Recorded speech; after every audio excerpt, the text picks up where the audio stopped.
Now, before he was Mean Pool, Ryan Reynolds actually acted in Wade Pool. Mean Pool. It's okay. It doesn't matter. It doesn't matter. His name is Wade. Yeah, he was in movies and TV shows previously. Two Guys Going on Pizza Place. He was in Blade.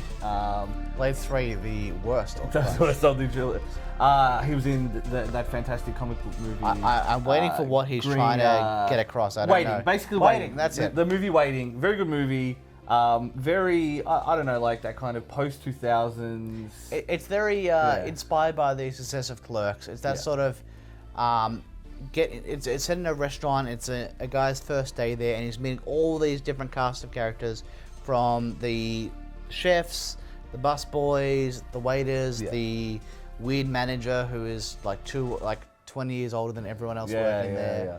Well, I think the other thing with it as well is going back to the last one we did. He died with a fluff on his hand. It's very much, you can tell it's his experiences with people that he's met, and he's kind of turned them into like a story for Yeah. This would be cherry picking little different customers and different people they've worked with to get all those weird and wonderful people involved. Yeah, and so, but it does stand as probably one of the better movies of that period that was inspired by Kevin Smith, and probably better than a lot of Kevin Smith's later output.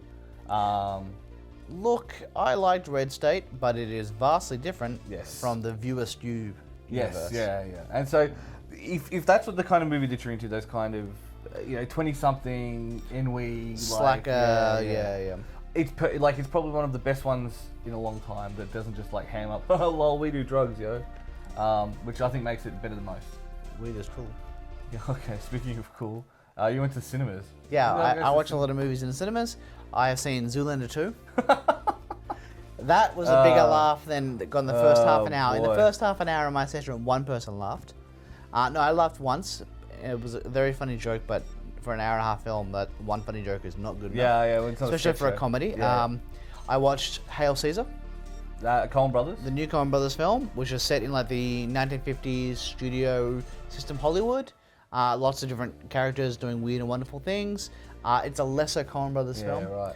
Well, it's very esoteric. Like, I mean, who's going to care about the conflicts between like Warner Brothers and people like that? Like, yeah, not that many people, it turns out. Yeah. It's also not a mainstream sort of hit. Yeah. It feels like a Wachowski siblings film where characters are missing huge swathes of their story on the cutting room floor.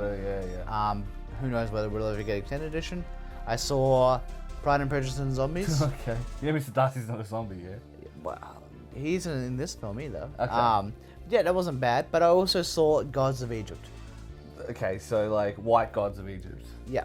But basically, it is, as the trailer suggests, a big, dumb, stupid Hollywood, sword and sandals, epic, which you will enjoy while you're watching and then forget straight away afterwards. It's just not the societal ramifications of whitewashing Hollywood. Yeah, I mean, I understand that they need to have Hollywood stars leading it, but yeah, they definitely could have had some more people of color or people who represented the nation that the film is set in. What movies have you been watching? I've been watching Dota, Shanghai Major.